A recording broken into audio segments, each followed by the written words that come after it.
Prakash, and this is your fifth class on the paper BHIE 144, the tradition of history writing. And while covering the different topics of this paper, we had covered the first theme 1, past and history, the theme 2, history writing in early India, then the theme 3, it includes the history writing in southern India. In yesterday's class, our point of discussion was the regional tradition of writing history. इतिहास लेखा भितरे आंचलिक परंपरा इतिहास लेखन एवं एई परिप्रेक्षी रे गत क्लास रे जो लेक्चर देथिली आवर मेन पॉइंट डिस्कशन हमर मुख्य आलोचनार विषय वस्तु थिला जे भक्ति आंदोलन ओ सुफी मतवाद भितरे जो जो संत मानकर आविर्भाव हेतिला से मानकर बाणी से मानकु नै जो परंपरा से मानकु नै रचित जो जीवनी वंशावली फैमिली हिस्ट्री एगुडा पर हम केमिति इतिहास तथ्य बा ऐतिहासिक तथ्य आहरण करि परिबा तापर पर हम आसीथिलु स्थानीय इतिवृत्त मराठा बा महाराष्ट्र स्थानीय इतिवृत्त जोटा मराठी भाषा रे लिखित पाखर एवं तापर हम डिस्कशन करथुलु आसाम रो इतिवृत्त बुरुंजी तेणु एगुड़िक इतिहास नहेले मध्य एते ऐतिहासिक तथ्य समृद्ध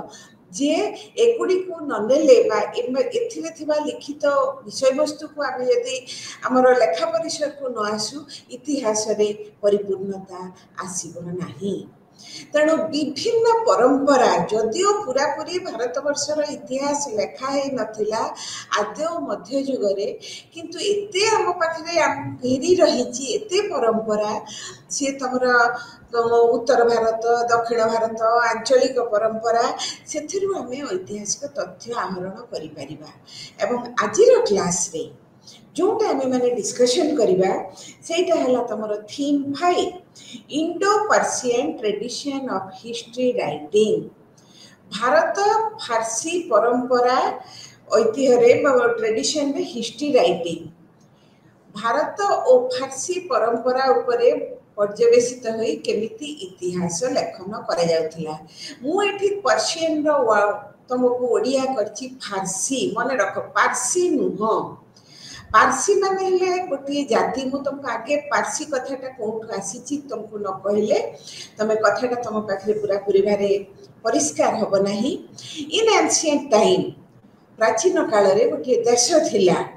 हमर कोठी ना पश्चिम एशिया रे जहार ना थिला पर्शिया एवं तमे माने तोळे अलेक्जेंडर कर देखुचे जे से ग्रीस रो मेसिडोन रो से पूर्व आड़ को आसी भारत पर्यंत काश्मीर पर्यंत आसी थिले सेतबेले हम माने देखुछु कोन ना से पर्शिया देश दे आसी थिले एवं पर्शिया सेतबेले थिला गोटी विराट साम्राज्य जहार सम्राट थिले डेरायस एवं अलेक्जेंडर कर तांको सहित मध्य युद्धर आमे कथा पाउ विवरणी रही किंतु कालक्रमे पर्शियन साम्राज्य कौन है ध्वस्त विध्वस्त है एवं ये तुमको कहबी जे ख्रीष्टपूर्व 6ठ शताब्दी विश्व इतिहास रे गोटे भारी गुरुत्वपूर्ण शताब्दी कौन गुरुत्वपूर्ण शताब्दी ना ख्रीष्टपूर्व 6ठ शताब्दी रे विशेष करी धर्म क्षेत्र रे भारत रे आविर्भाव होइतला दुईटी धर्म बौद्ध धर्म जैन धर्म चीन रे प्राचीन चीन रे आसीथिला कन्फ्यूशियस प्रचलित मतवाद कन्फ्यूशियनिज्म लाओसी आउ जने धर्म प्रचारक तांको प्रचारित मतवाद ताओइज्म एवं पर्शिया रे जने आसीथिले धर्म प्रचारक जुरथष्ट्र एवं जहांकर प्रचलित बाणी ओ रचना को नै गोटे नूतन धर्म विकसित हैला जोटा को कहा जाय जोरोस्ट्रियन धर्म मन रख तेणु बौद्ध Christian Zoroaster Confucianism the followers of Confucianism एमिति पृथ्वी विभिन्न स्थान रे आमे देखुछु धर्मर आविर्भाव घटिथिला এটা ଥିଲା ଖ୍ରୀଷ୍ଟପୂର୍ବ 6ଠ ଶତାବ୍ଦୀରେ। ଆଲେକ୍ସାଣ୍ଡର ଆସିଥିଲେ କେତେବେଳେ ନା ଆଲେକ୍ସାଣ୍ଡର ଆସିଥିଲେ ଆମେ ଦେଖୁଛୁ ଖ୍ରୀଷ୍ଟପୂର୍ବ 4ଥ ଶତାବ୍ଦୀରେ, ତା ପରେ ଆସିଥିଲେ। ଏବଂ ସେତେବେଳେ ପର୍ସିଆ ଥିଲା କ'ଣ ବହୁତ ପାୱାରଫୁଲ ସାମ୍ରାଜ୍ୟ ଥିଲା। କିନ୍ତୁ ଯେଉଁ ପର୍ସିଆ ଏତେ ପାୱାରଫୁଲ ସାମ୍ରାଜ୍ୟ ଥିଲା, 7ମ ଖ୍ରୀଷ୍ଟାବ୍ଦରେ ଇସଲାମ ଧର୍ମ ଆସିବା ପରେ ପରେ ଆସ୍ତେ ଆସ୍ତେ ସେଇ ଅଞ୍ଚଳର ଲୋକମାନେ କ'ଣ ହେଲେ ନା ଧର୍ମାନ୍ତରୀକରଣ ଘଟି ସେଇ ଯେଉଁ ପର୍ସିଆ ଯେଉଁ ଥିଲା ତାର ବର୍ତ୍ତମାନ କେଉଁ ଦେଶଟା ପର୍ସିଆ, ବର୍ତ୍ତମାନ ଯେଉଁ ଇରାନ ବୋଲି ଦେଶ ସେଇଟା ଥିଲା ଏନସିଏଣ୍ଟ ପର୍ସିଆ। ଏବଂ ସେମାନେ କ'ଣ ହେଲେ ନା ଇସଲାମ ଧର୍ମାବଲମ୍ବୀ ହେଲେ। ଏବଂ ଯେଉଁମାନେ ଚାହିଁଲେ ନାହିଁ ଇସଲାମ ଧର୍ମ ଗ୍ରହଣ କରିବାକୁ, ସେମାନଙ୍କ ଭିତରୁ ଅଧିକାଂଶ ଚାଲି ଆସିଲେ, ପର୍ସିଆ ଛାଡ଼ିଦେଲେ, କାରଣ ସେଟା ହେଲା ମୁସଲମାନ ଧର୍ମ, ଏଇ ଇସଲାମ ଧର୍ମ ଅଧ୍ୟୁଷିତ। ତେଣୁ ପର୍ସିଆରୁ ଯେଉଁମାନେ ଚାଲି ଆସିଲେ ଏବଂ ସେମାନେ ବିଶେଷ ଭାବରେ ଅଭିମୁଖୀ ହେଲେ କେଉଁଠିକୁ, ଭାରତବର୍ଷକୁ। ତେଣୁ ଭାରତବର୍ଷକୁ ସେମାନେ ଆସିଲେ କେଉଁ ଆଡ଼ୁ, ସେମାନେ ଆସୁଛନ୍ତି ପୂର୍ବ ଆଡ଼କୁ। ତେଣୁ ପ୍ରବେଶ କଲେ ଭାରତର ପଶ୍ଚିମ ପାଖରେ ଯେଉଁ ଅବସ୍ଥିତ ରାଜ୍ୟ ଗୁଜରାଟ ଓ ମହାରାଷ୍ଟ୍ରରେ। ସେମାନେ ପର୍ସିଆରୁ ଆସିଥିବାରୁ ସେଇ ଜୋରୋଷ୍ଟ୍ରିଆନ ଧର୍ମାବଲମ୍ବୀ ମାନଙ୍କୁ ଭାରତରେ କୁହାଯାଏ ପାର୍ସି। ପ୍ଲିଜ୍ ରିମେମ୍ବର ଯେ ଗୁଜରାଟ ଏବଂ ସେମାନଙ୍କର ଲୋକ ସଂଖ୍ୟା କୋଟିଏ ବି ହେବ ନାହିଁ ଭାରତବର୍ଷରେ, କାରଣ ଗୁଜରାଟ ଓ ମହାରାଷ୍ଟ୍ରରେ ସେମାନଙ୍କୁ ଦେଖିବାକୁ ମିଳେ। କିନ୍ତୁ ଏମାନଙ୍କର ସଂଖ୍ୟା ବହୁତ କମ୍ ହେଲେ ମଧ୍ୟ ଏମାନେ ବୁଦ୍ଧି, ତାଙ୍କର ବୁଦ୍ଧିମତ୍ତା, ତାଙ୍କର ପଢ଼ା ଶୁଣା, ତାଙ୍କର ଯେଉଁ ଶିଳ୍ପ ନୈପୁଣ୍ୟ କୌଶଳ ସବୁଥିରେ ସେମାନେ ଅଗ୍ରଗଣ୍ୟ। ମୁଁ ତମକୁ 2-3ଟା ଉଦାହରଣ ଦେବି। ରତନ ଟାଟା, ଟାଟା ଗ୍ରୁପର, ସିଏ ହେଲେ ପାର୍ସି। ଆହୁରି ଗୋଟେ ମଜା କଥା, ତମେ ଯେଉଁ ସବୁ ଦେଖୁଛ ସିନେମାରେ, ବୋମାନ ଇରାନୀ, ସ୍ମୃତି, ତମର ଅରୁଣା ଇରାନୀ, ଯିଏ ମନ୍ତ୍ରୀ ଥିଲେ ସ୍ମୃତି ଇରାନୀ, ଦେଖ ନାଁ ପଛକୁ ରହିଛି କ'ଣ ଇରାନୀ। ତାଙ୍କର ଫୋରଫାଦର୍ସ ମାନେ ଆସିଥିଲେ ଇରାନ ଦେଶରୁ,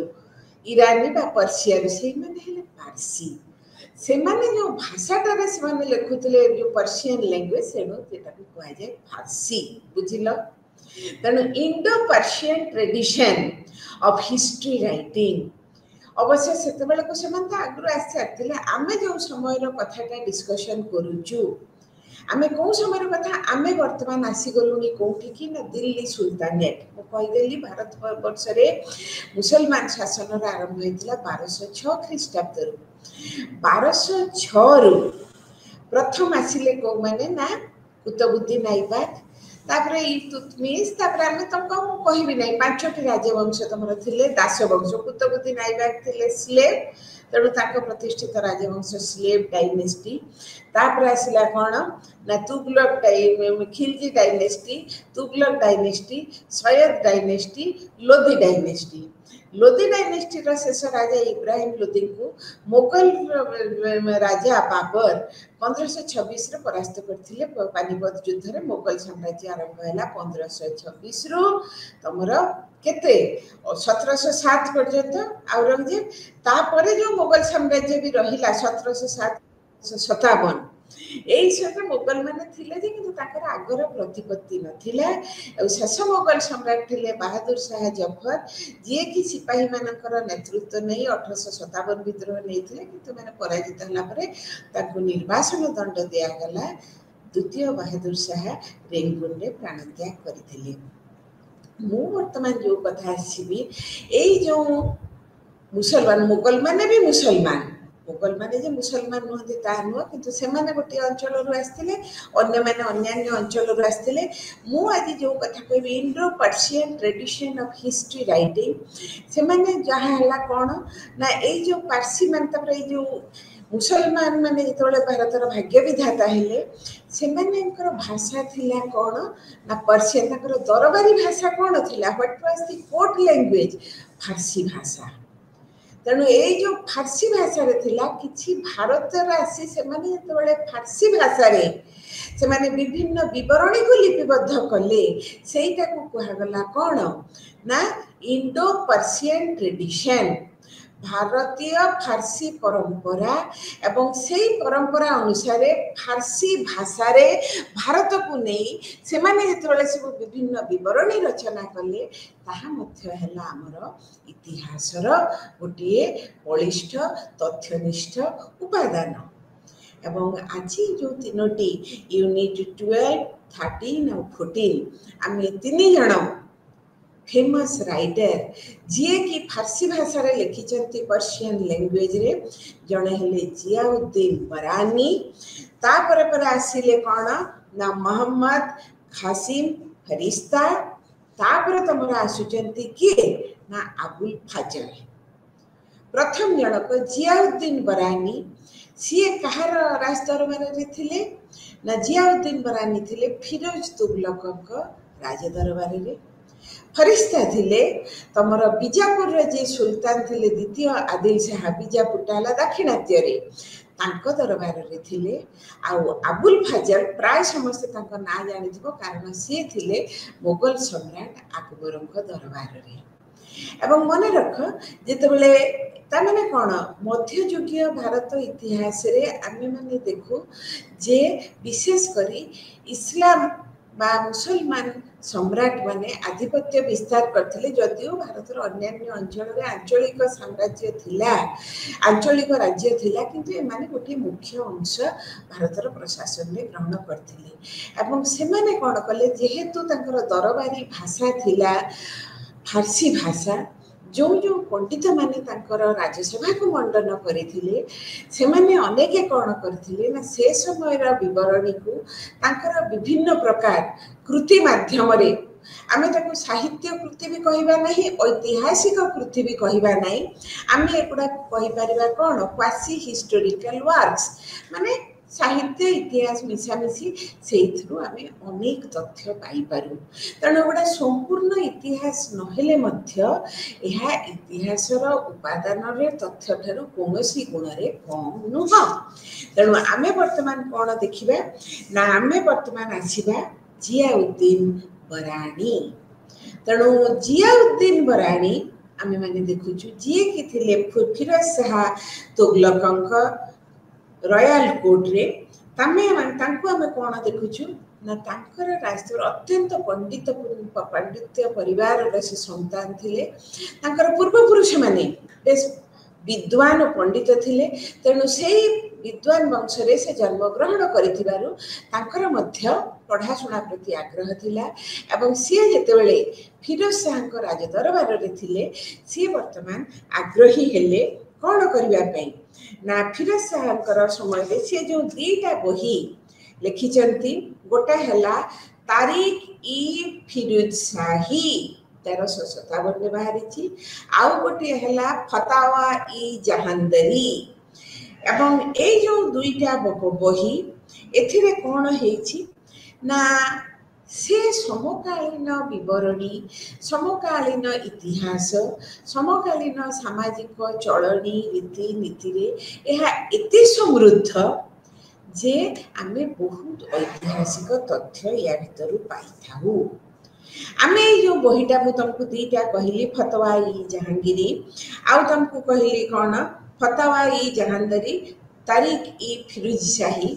ए गुडा रे कोन गुडा सब पर्शियन भाषा रे पिला माने तमे मानक भितर भविष्य रे जो माने गवेषणा करबा मु तुम गोटे भारी कथा कहबा को मोर इच्छा होची जे 1857 रे गोटे विद्रोह हेतिला आमे जोटा कहूछु के कहूछि एटा भारतर प्रथम स्वाधीनता संग्राम इंग्रेज माने कहउछथि सिपाही विद्रोह वर्तमान रो ऐतिहासिक माने कहउछथि जे एटा हला गोटे महान संग्राम 1857 महान संग्राम जी जहा कहूना पछके आमे तार ऑलरेडी 1857 रु 1957 100 वर्ष गला एवं तार 50 वर्ष 150 वर्ष पूर्ति मध्य आमे पालन करि सारिलुनी जने ऐतिहासिक वर्तमान ऐतिहासिक भारी नामकरा ऐतिहासिक विदेशी ऐतिहासिक विलियम डार्लिंपल तेणु विलियम डार्लिंपल 2008-10 मसीह यही 1857 विद्रोह को लेकिन तांकर गवेषणा पुस्तक 2-3टी बाहर कले गोटे हला व्हाइट मुगल गोटे हला last Mughal Last Mughal is Bahadur Shah II, who was the leader of the Indian revolutionaries in the revolt of 1857. ଆଉ ଯେଉଁ ଇଂରେଜ ମାନେ ଇସଲାମ ଧର୍ମ ଗ୍ରହଣ କରିଥିଲେ ସେମାନଙ୍କୁ ନେଇକି ତାଙ୍କର ଗୋଟେ ସମ୍ପୂର୍ଣ୍ଣ ଅଲଗା ବହି ରହିଛି ଦ ହ୍ୱାଇଟ୍ ମୁଗଲ୍ସ, ମାନେ ତାଙ୍କର ବର୍ଣ୍ଣ ନେଇକି ହ୍ୱାଇଟ୍। ମୋର ପଏଣ୍ଟ ସେଠି ନୁହଁ, ସିଏ କ'ଣ କଲେ ନା ପୁରା ଅରିଜିନାଲ ରେକର୍ଡ ଦେଖିଲେ। ଆମେ ଯେତେବେଳେ ଇଂରେଜ ଶାସନ ସମୟର କୌଣସି ବିଷୟ ଉପରେ ଗବେଷଣା କରୁଛୁ, ଆମ ପାଖରେ ରେକର୍ଡ ସବୁ ବିଭିନ୍ନ ଷ୍ଟେଟ୍ ଆର୍କାଇଭ୍ସରେ, ଆମ ଷ୍ଟେଟ୍ ଆର୍କାଇଭ୍ସରେ କିଛି ଅଛି, ଦିଲ୍ଲୀର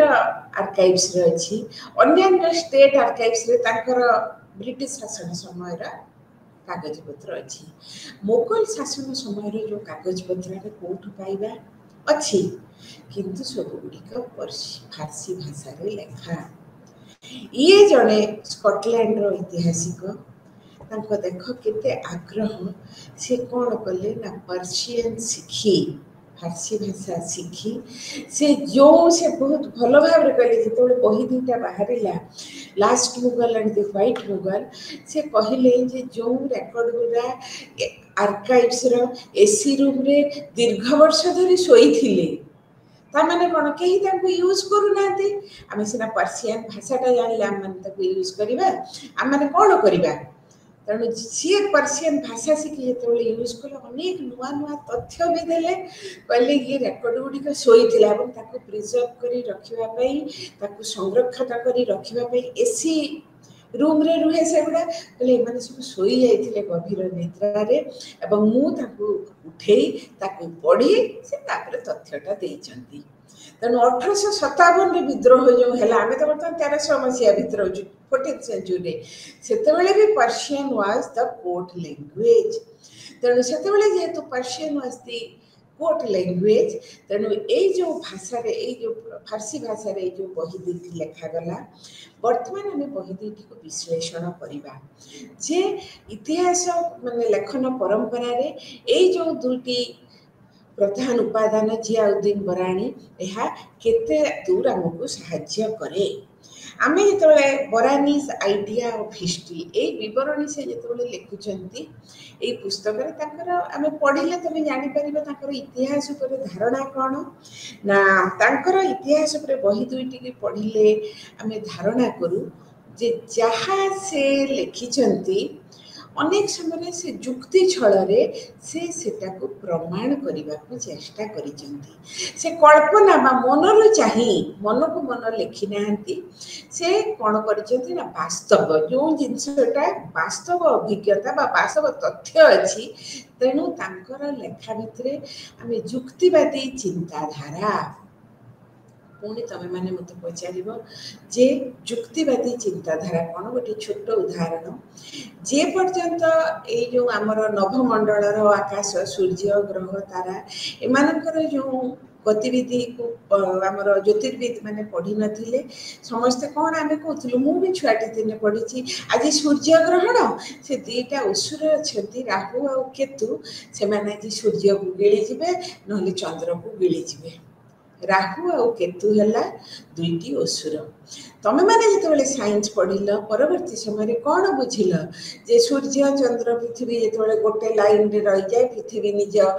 କକ୍ଷପଥରେ ବୁଲୁ ବୁଲୁ ଏବଂ ନିଜ ଅକ୍ଷପଥରେ ବିବର୍ତ୍ତନ ପୂର୍ବରୁ ରହିଗଲେ କେମିତି କାହାର ଛାଇ କାହା ଉପରେ ପଡ଼େ ଏବଂ ସେ ଛାଇଟାରୁ ସେ ଅଦୃଶ୍ୟମାନ ସୂର୍ଯ୍ୟ ହୁଅନ୍ତୁ କି ଚନ୍ଦ୍ର ହୁଅନ୍ତୁ, ପୁଣି ଯେତେବେଳେ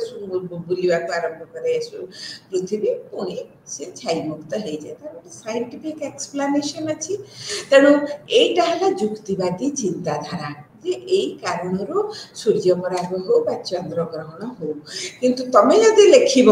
ଯେ ରାହୁ ବା କେତୁ ଦୁଇ ଜଣ ଅସୁର, ସେମାନେ ଯେତେବେଳେ ସୂର୍ଯ୍ୟ ଚନ୍ଦ୍ରଙ୍କୁ ଗିଳି ଦେଉଛନ୍ତି ସେତେବେଳେ ଗ୍ରହଣ ହେଉଛି, ସେଟା କ'ଣ କଳ୍ପନା ରୂପକଥାର କାହାଣୀ ହେଇପାରେ, କିନ୍ତୁ ସେଟା କେବେ ବିଜ୍ଞାନ ହବ ନାହିଁ। ସେମିତି ଆମେ ଯେଉଁ ଇତିହାସ ଲେଖୁଛୁ, ଆମେ ଯେତେବେଳେ ତାକୁ ଯୁକ୍ତିବାଦୀ ଚିନ୍ତାଧାରା ଏଇ ଘଟଣା ସବୁ ଘଟିଛି, ତେଣୁ ସେଇ ଯେଉଁ ଘଟଣା ସବୁ ଘଟିଛି ଆମେ ସେଗୁଡ଼ାକୁ ଯେତେବେଳେ ଯୁକ୍ତିବାଦୀ ଚିନ୍ତାଧାରା ଦେଇକି ଦେଖୁଛୁ, ଆମେମାନେ କ'ଣ ଦେଖୁଛୁ ଯେ ନା एथरे से जुक्ति देकी ताकर निजर से जहाँ लिखिछंती सेटाको प्रतिष्ठा करने को चेष्टा करछंती एवं से कोठु लिखिछंती खाली फिरोज शाहकर विवरणी लिखि नांती से ताको पूर्वरु बलबन को समय रु तमे जानिछ कुतुबुद्दीन ऐबक तापरे आसिले इल्तुतमिश पर सुल्ताना रेजिया तापरे आसिले बलबन तेणु बलबन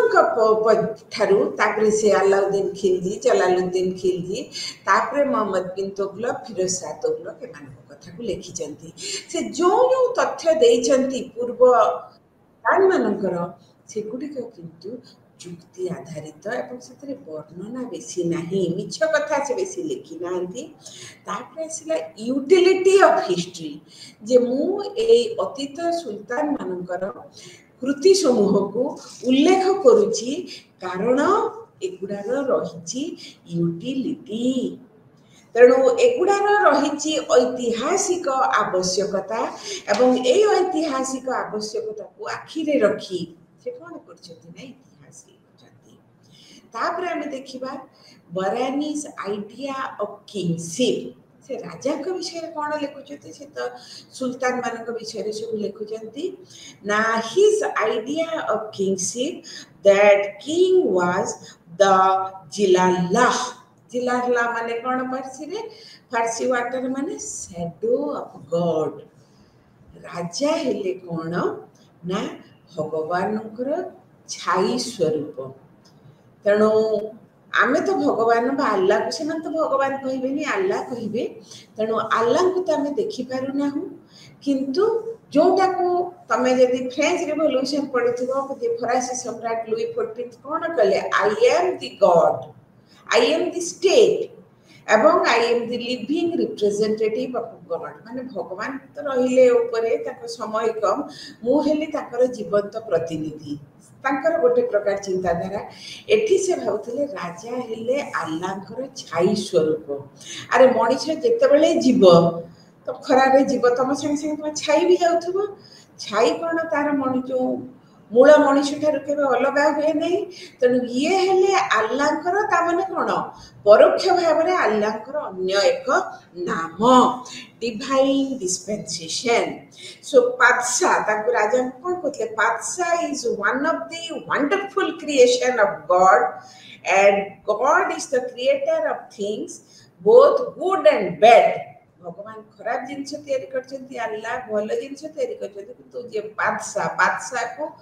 ताकर उर्दू भाषा रे बादशाह परवर्ती समय जेतबे उर्दू भाषा आसबो बादशाह हबो किंतु फारसी रे कह जाय पातशाह तेणु पातशाह हेले सबुठु the greatest creation of God तेणु राजा को से गोटे कोन भाबुथिले ना राजा हेले सर्वशक्तिमान because he is the shadow of the God naturally he was the repository of all the parts सबु क्षमतार केंद्र बिंदु बोली राजा को से कहले तनो बरानीज आइडिया ऑफ किंगशिप इज राजा हेले भगवान कर अल्लाह कर अन्य नाम तेणु ताक पाखरे सब प्रकार क्षमता रहू एटा मध्य से जस्टिफाई करिसंती तापर कोन आसिला टाइम एंड क्रोनोलॉजी तांकर समय नहीं कि कौन ये his concept of time does not appear to be stagnant समय केतेबेले स्थिर रहे नहीं समय सब बेले माड़ी चले एवं समय जेते जेते माड़ी चलुची घटना गुडी को घटी घटी जाउची आमे से जो घटी जाउथबा घटना गुडी को क्रमान्वय रे मने रखिबा आमे देखिले कौन ना 1151 प्रथम तिरोरी युद्ध रे मोहम्मद घुरी तो द्वितीय तिरोरी युद्ध पर 1206 रे से आरंभ कले मुसलमान शासन से कुतुबुद्दीन ऐबक तापरे 1236 रे आसुचती इल्तुतमिश 1236 रु 1240 सुल्ताना रेजिया तेणु माड़ी चली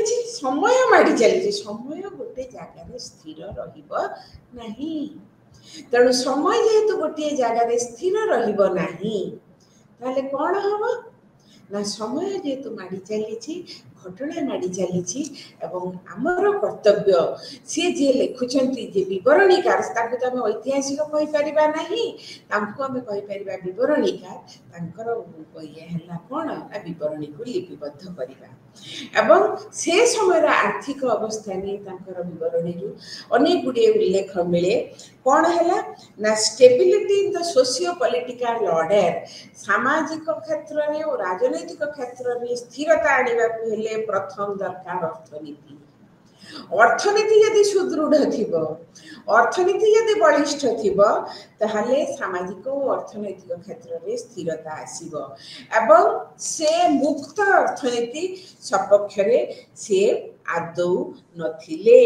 एवं से कौन करथिले ना से कहथिले ए जो व्यवसायी माने जो व्यवसाय वाणिज्य करूचंती से मानको अधिका फ्रीडम दबा उचित नुह कारण से मानको यदि अधिक स्वाधीनता दिया जाए से माने एते लाभकर मनोवृत्तिर हेई जिबे जे लोकन को से माने ठकेइबे एई परिप्रेक्षी से कहार उदाहरण दैछंती अलाउद्दीन खिलजी का उदाहरण जे अलाउद्दीन खिलजी कौन करथिले मार्केट रेगुलेशन से बजार नियंत्रण गोटे स्वतंत्र नीति प्रणयन करथिले एवं जेमिति भाबरे से ताकर चर माने बाजार सारा बुलुथुले किए ठकउची किए बेसी दाम रे बिक्री करूची किए कोन करची ना ओजन टाको कम बेसी करची से सब गुडा को नियंत्रण करथिले नहले ए माने साधारण लोक को हैरान करिवे तनु से जो मानसिकता ताकर थिला से कोन करथिले ना व्यवसाय वाणिज्य मानकू मोटे कोन दबा उचित नुए ना तांको हमें दबा उचित नुए बेसी स्वाधीनता तांको कंट्रोल रे रखिबा उचित तेणु सी कौन करथिले ना सी तांकर नीति रे एवं आ गोटे कथा थिला जे Barani's idea of low born and high born तांकर सब बेले उच्च जातिर बा अभिजात्य वर्गर जो माने नोबल माने बा अभिजात्य संप्रदायर लोक सी भाबुथिले सी निजे भी सेही संप्रदाय में थिले एई माने सबुठु योग्य एई संप्रदाय आ जो माने समाजर निम्न वर्गर से मानक द्वारा कौनसी काम हम ना वर्तमान जब तुम ये कथाटी कहब तुम को कहीं ग्रहण कर ना किंतु आम अच्छु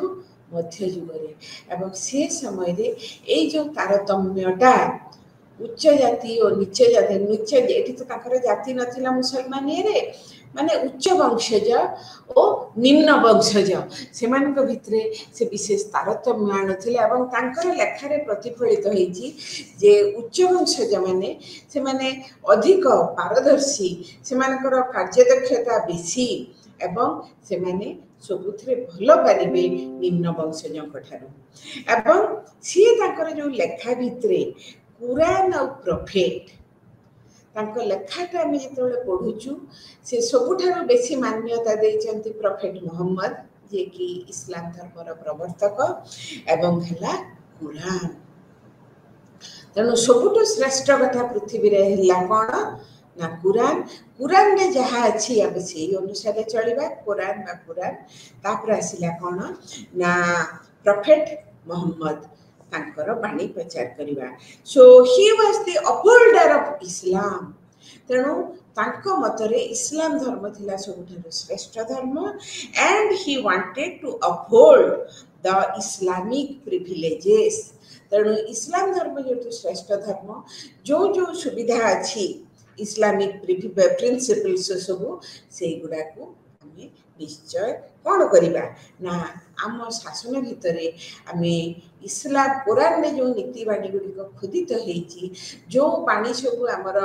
प्रोफेट मोहम्मद कही आमे से गुड़ा को आमर प्रशासनिक क्षेत्र में आमर शासन क्षेत्र में प्रतिफलन करने को चाहिए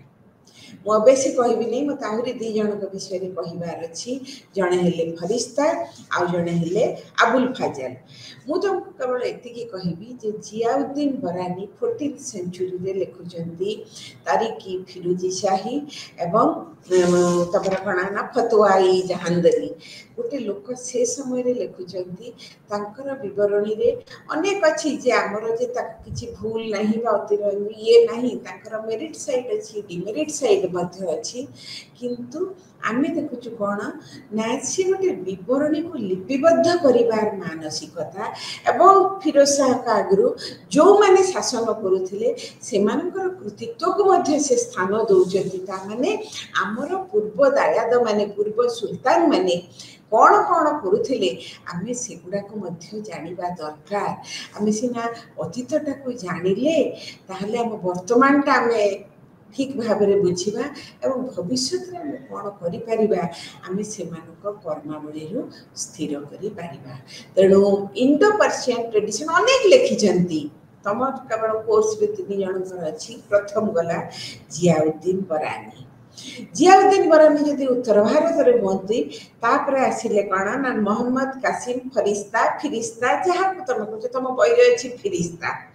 एवं सी जो लिखिले तांकर जो विवरणी द हिस्ट्री ऑफ फिरिश्ता रे हम कौन देखुचु ना 1600 शताब्दी बेलू तांकर कौन हला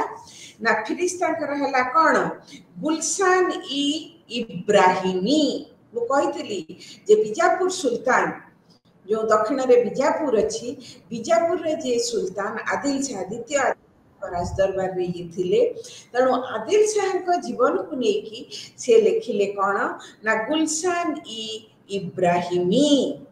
तबं एटा कौन थिला ना ए जो गुलशान ई इब्राहिमी से जो इब्राहिम द्वितीय इब्राहिम को शासन काल एवं तांकर पूर्वपुरुष माने से माने केमिति गजनी रु आस्तिले तमे सिनेमा देखिथिबो आमिर खान कर गजनी गजनी तमर हला अफगानिस्तान पाखरे गोटे छोट देश सेंट्रल एशिया रे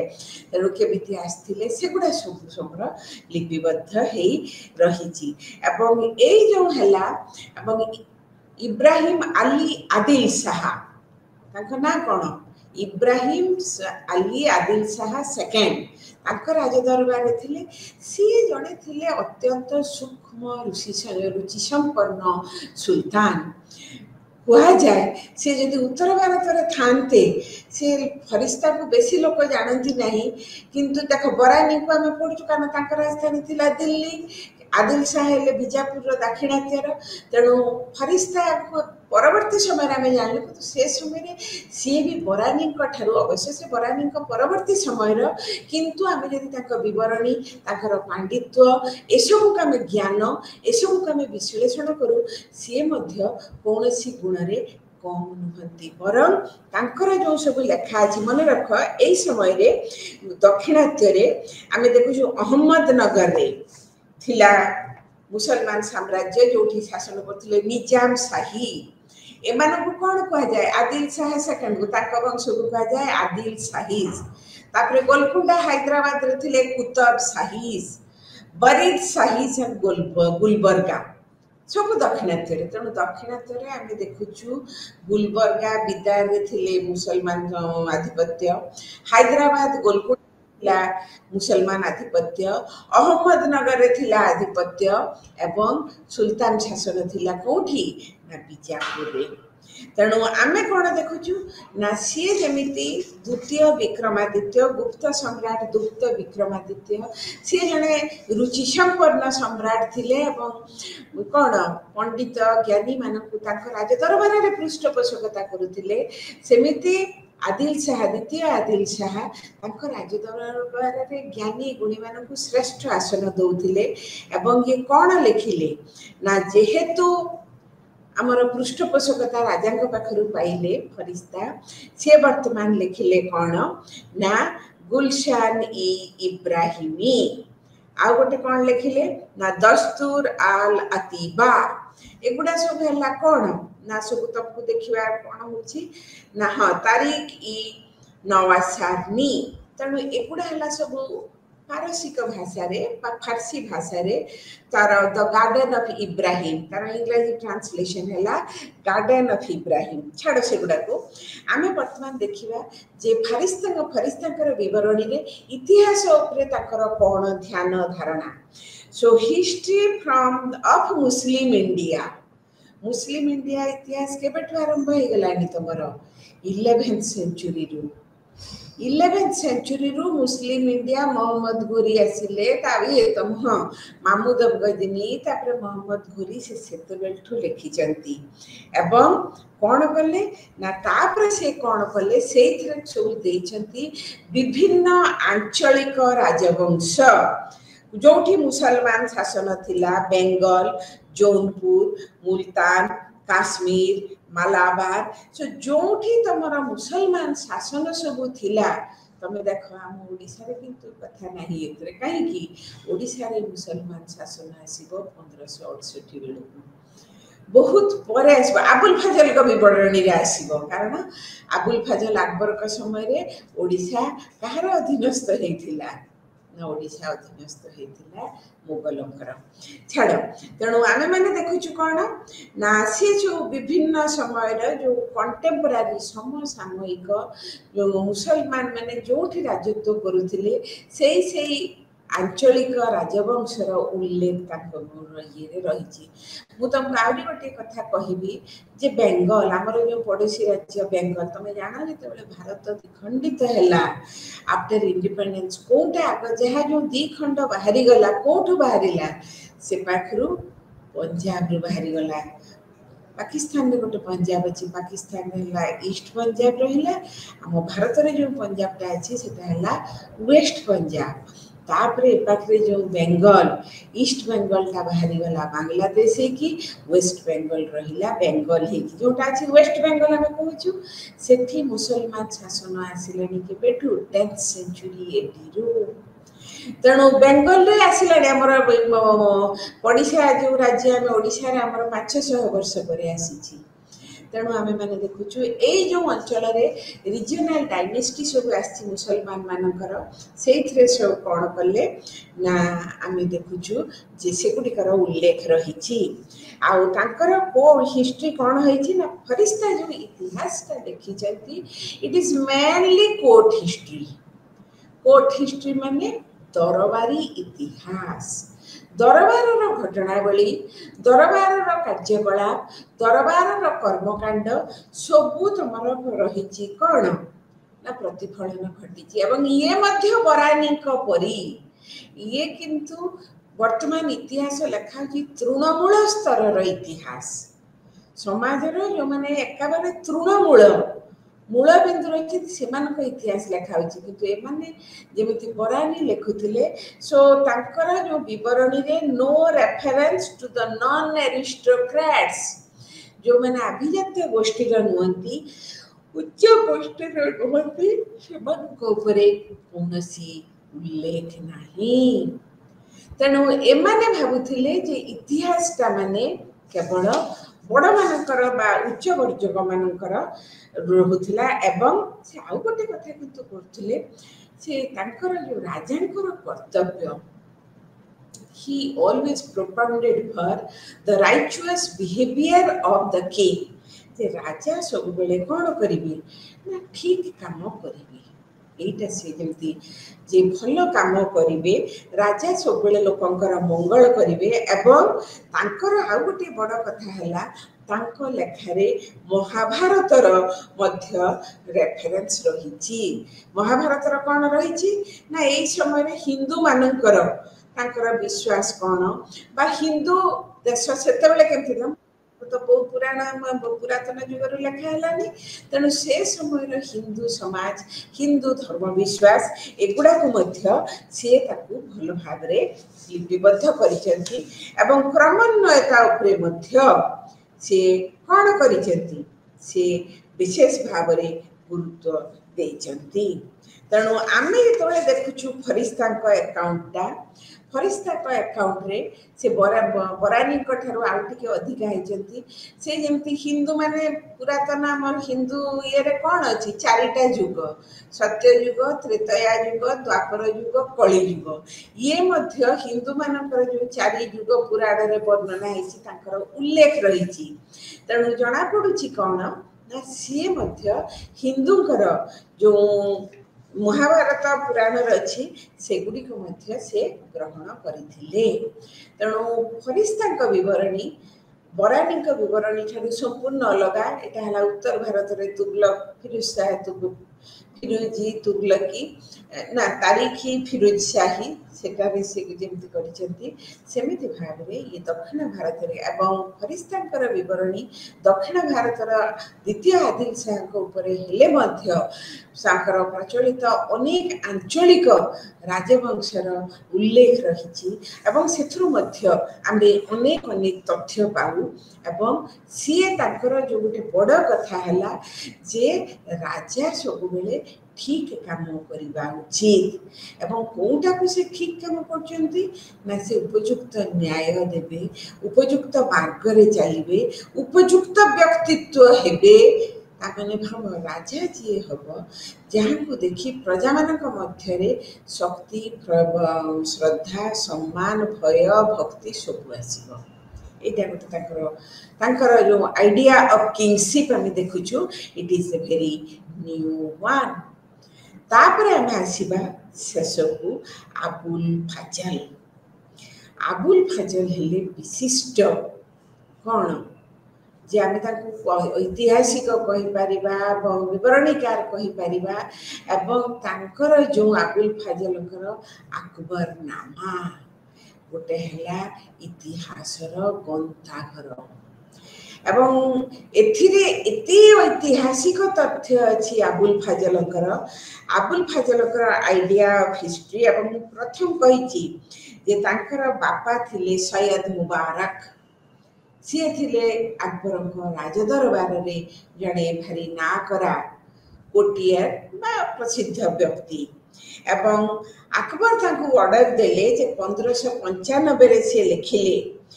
कौन लिखिले ना तमे लेख मो राजत्वर विवरणी अकबर नामा तेणु जमिति आमर बाबरकर जड़े भौणी थिले तम कोर्स रे नहीं से हुमायूं को विषय माने कौन हुमायूं जे पीसी हेबे गुलबदन बेगम सी लिखिछंती कौन हुमायूं नामा तेणु हुमायूं का राजत्वर अनेक घटनावली अनेक तथ्य रही हुमायूं नामा रे सेटा किए लिखिछंती one lady her name is Gulbadan Begum who was the sister of Babur सेटा तम कोर्स रे नहीं सेटा मध्य गोटे भारी सुंदर उन्नत समृद्ध कौन फारसी लेखन इतिहास लेखन परंपरार गोटे भारी बलिष्ठ उदाहरण फारसी भाषा रे लेखा होची किंतु भारतीय मानक भारत वर्षर कथा लेखा होची भारतीय प्रशासनिक कथा विभिन्न अंचलर कथा भारतीय अधिवासी मानकर कथा तेणु आबुल फाजलकर जो बाहरी थिला 1595 रे आ गोटे हला हाँ आउरी गोटे खाली आबुल फाजलकर अकबर नाम आईन ई अकबरी ताले which is the statistical account of the empire तांकर भमरे आईन ई अकबरी अकबरंकर साम्राज्य रे कोन कोन कोठी घटेची केते रेवेन्यू आसी केते आय होची केते खर्च होची एठी केते लोक संख्या पई जनहितकर कार्य पई केते खर्च होची अब अकबर समय बहुत बड़ काम आरंभ होइतला जमी बंदोबस्त अकबर जी राजस्व मंत्री थे तोदरमल जमी बंदोबस्त समस्त जानी आजिकल समस्त जमी बंदोबस्त होची कारण सरकार किंतु यही प्रथाटा ओडिशा रे आरंभ करथिले किए ना अकबर समय 1592 मसीह ओडिशा प्रथम अधिकृत है 1568 क्या द्वारा से बंगदेश अफगान माने था मुसलमान शेर शाह ये अफगान शासक अफगान रूलर्स ऑफ बेंगल एवं से क्या परास्त कले मुकुंद देव को आमर जो शेष गजपति थे मुकुंद देव मुकुंद हरिचंदन तांको भद्रक पाखे गोटे जगह अच्छी धामनगर में गोहिरा टिकरी से परास्त और से निहत होते निधन पर 1568 भारत चलीगला ओडिशा बंगदेशर अफगान शासन को अधीन को 1592 अकबर कौन कले ना बंगर अफगान शासन को परास्त करी पूरापूरी बंग को अधिकार करने सहित ओडिशा को अधिकार करनेले तेणु ये जो आईनी अकबरी आउ जो तुम अकबर नामा आबुल फाजल जो तुम लिखिले से तमे ओडिशा विषय को अनेक तथ्य पाइब से तमें ओडिशा विषय रे अनेक ऐतिहासिक तथ्य पाइब जोटा परवर्ती समय इंग्रेज ऐतिहासिक माने से खूब शीघ्र से कौन कले फारसी पढ़ी से इंग्रेज भाषा रे अनुवादन कले कारण आम समस्त तो फारसी पढ़ी पारिबा न पढ़ी पारिबा किंतु तार इंग्लिश ट्रांसलेशन इज देयर जो जो बही गुडा भी आम कहलु बरानी का बही फरिश्ता का बही if you want you can also read the English translation. वेदर जमिति इंग्लिश ट्रांसलेशन गीतार जमिति इंग्लिश ट्रांसलेशन अच्छी गीता वेद एगुड़ा तो ओडिया भी हो गलानी किंतु ए जो फारसी भाषा रे लिखित ए जो ग्रंथ गुड़िक जो ऐतिहासिक तथ्य रे भरपूर समृद्ध तमें चाहिए यार तुम हो कौन ना तुम पाइपर इंग्राजी ट्रांसलेशन अनुवाद कौन है ना अबुल फजल ऑफ हिस्ट्री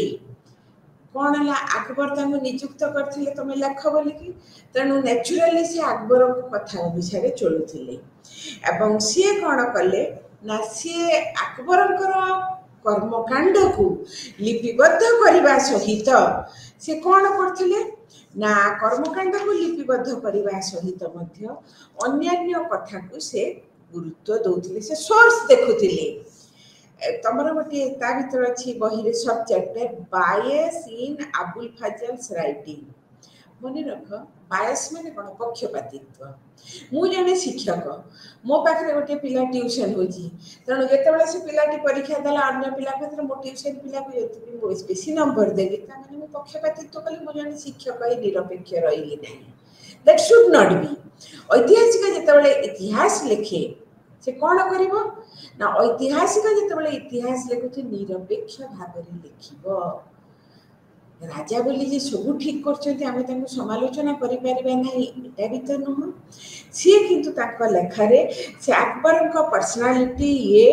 तांको से सबुथरे ग्रेट करि जे बहुत ताकर कोन कछि गोटे बायस्ड अकबर को प्रति बहुत पक्षपातित्व मध्य से देखी शासन रे अनेक गुड़े वर्णना रे अतिरंजित करिसेंती जोटा कौन हम जड़े ऐतिहासिक बा लेखनिकार कर्तव्य हवा उचित नुह सो कौन कर एनिमी मानू अच्छा अकबर सहित जो राणा राजपूत मान युद्ध होता से राजपूत मान निंदा कर तुम भाव जे देश युद्ध कर राजपूत माने से माने कोन निंदार योग्य तो माने पदधूली को जे स्पर्श करिवो से वर्तमान निजको गौरवान्वित करिवो कोन देश पई से माने लडुथिले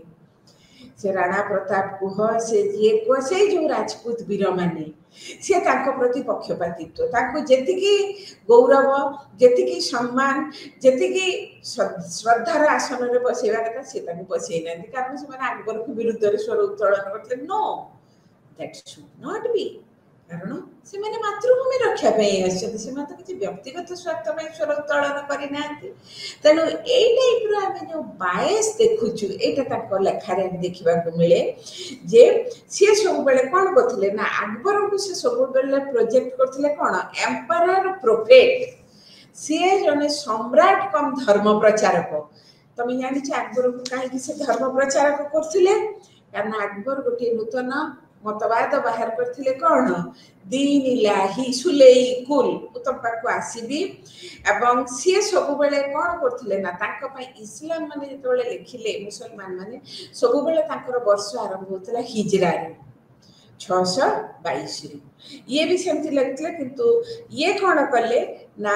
अबुल फजल जेतबेले लिखिले हिजरा सहित हिंदू मानकर जो माइथोलॉजिकल टाइम आमर जो पुराण रे अछि सत्य त्रेतया द्वापर कली से गुड़ा को भी मिसई दउथिले तेणु अबुल फजल को राइटिंग रे जेतबेले काल निरूपण बा कालटार विश्लेषण समयर विश्लेषण आमे माने करूछु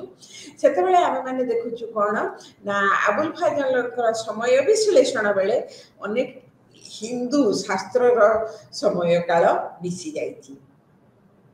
तापर कोन हैला ना अबुल फजल जो धर्म मत सी कौन है ना अबुल फजल्स आइडिया ऑन सुले ई कुल हैला गोटे मतवाद तार पर्शियन ये तार इंग्रजी ट्रांसलेशन हैला एब्सोल्यूट पीस ताने एब्सोल्यूट पीस तमें जानिछ जे अकबर एई धर्म मत द्वारा विशेष भाव में प्रभावित होइतिले।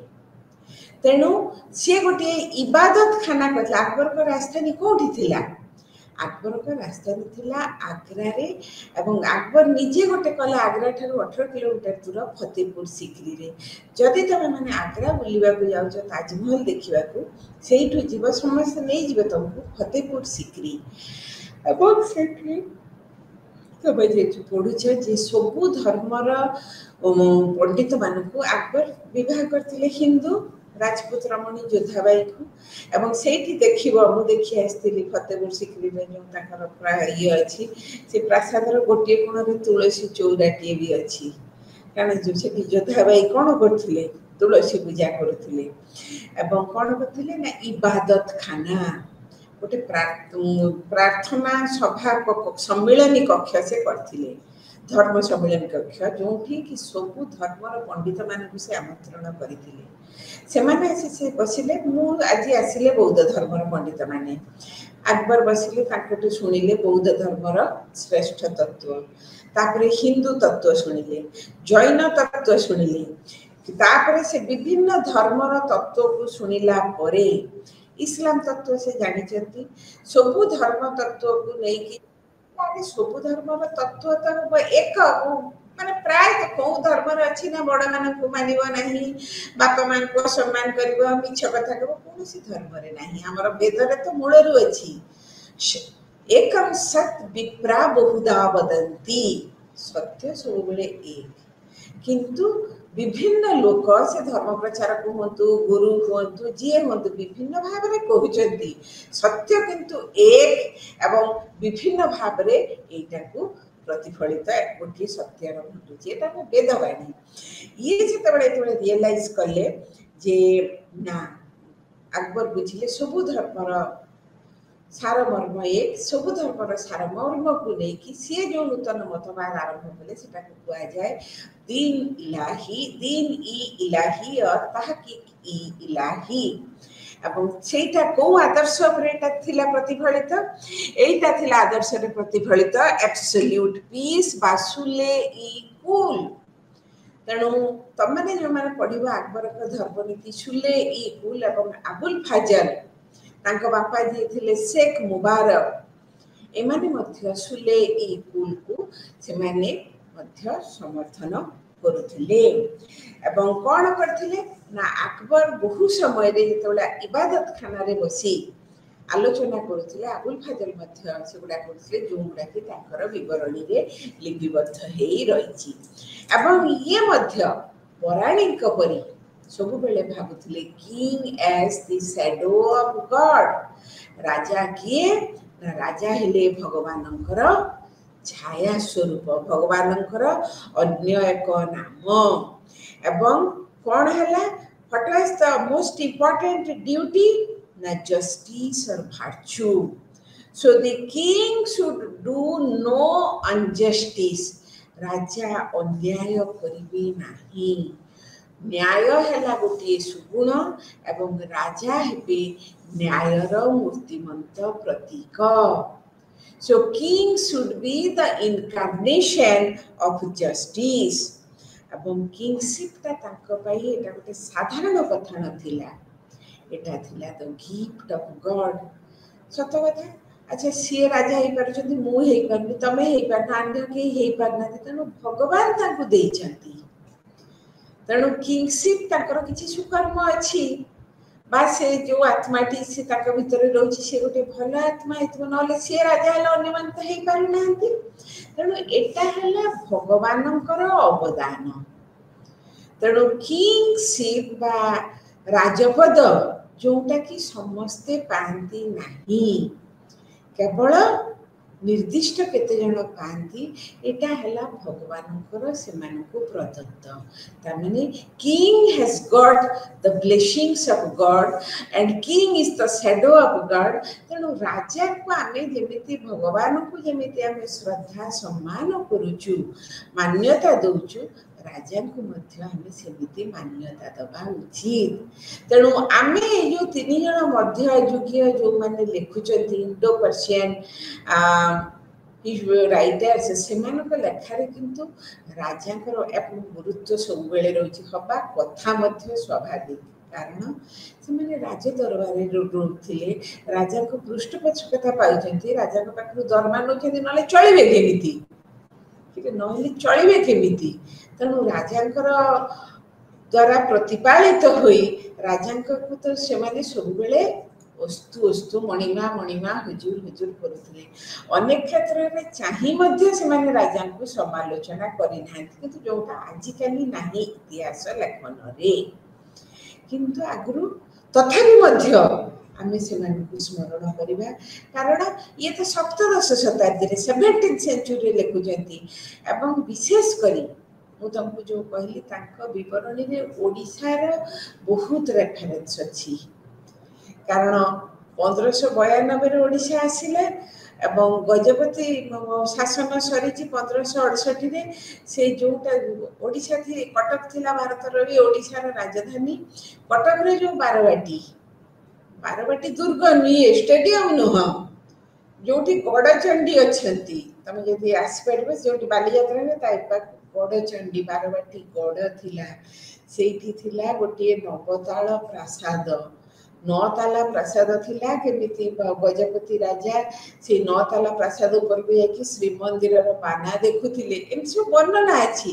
तेणु सेटा तो बारवाटी गड़ के दरबार काव्य रे लिखि नाथि राजानाथ ऐतिहासिक ए दुर्ग बारवाटी वीर रक्तपिंड उत्कलर पूर्व कीर्ति स्मृतिभूत बारवाटी आदि साजे सज्जीभूत ऐतिहासिक ए दुर्ग बारवाटी वीर रक्तपिंडे गढ़ा जारमाटी गोटे शब्द गोटे थाड़ी वीर रक्तपिंडे गढ़ा जारमाटी तेणु से जो बारवाटी दुर्ग से जो गजपति शासन से जो गजपति मानकर प्रतिपत्ति से सब है कौन अतुलनीय ओडिशा इतिहास सबुठारु गौरवमय अध्याय मु तुमको कही गजपति और गंग माने आगे आसिले गजपति और विशेषकर 3 जन गजपति किए किए ना कपिलेन्द्र देव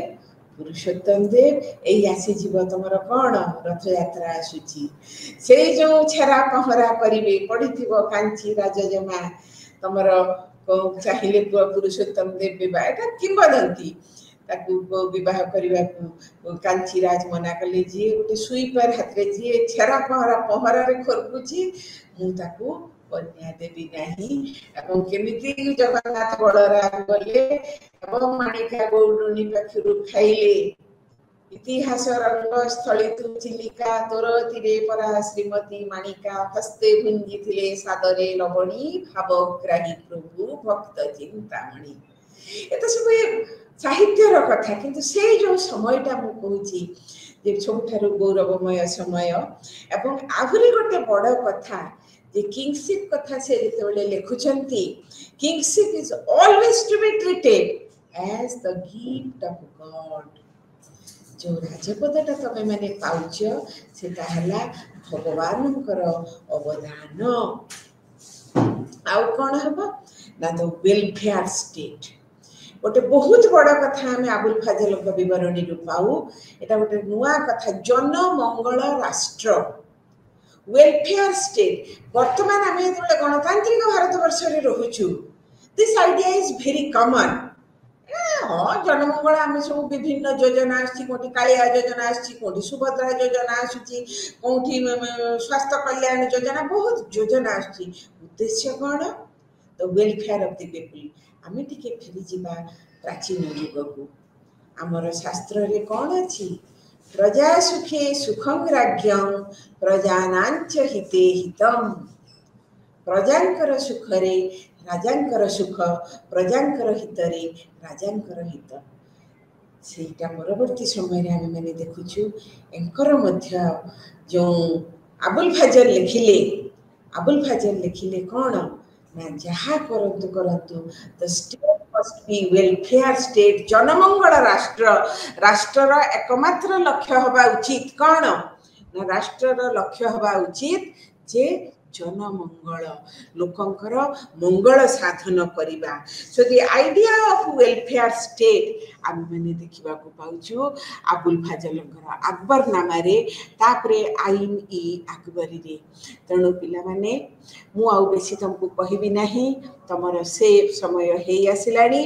सो now let me sum up तेणु आमे जेतबेले फारसी भाषा रे जो सब विवरणी लेखा हेची भारत को लेकी ता भितर जियाउद्दीन बरानी का विवरणी मोहम्मद कासिम फरिश्ता का विवरणी एवं अबुल फजल का विवरणी वन बिलोंगिंग जड़े थिले फिरोज शाह तुगलक राज दरबार रे आउ जड़े थिले द्वितीय आदिल शाह राज दरबार रे जड़े थिले मुगल सम्राट अकबर राज दरबार रे बट दे आर से माने जो they are documentation and their writings सेमानकर जो विवरणी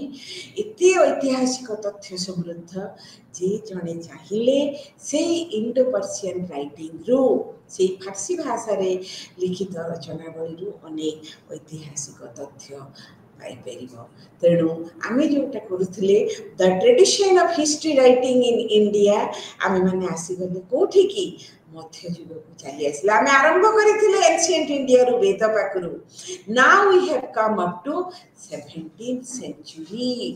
सप्तदश शताब्दी पर्यंत आम मैंने आसीगलेनी so now this much for this class dear students and in the coming class we will start with theme 6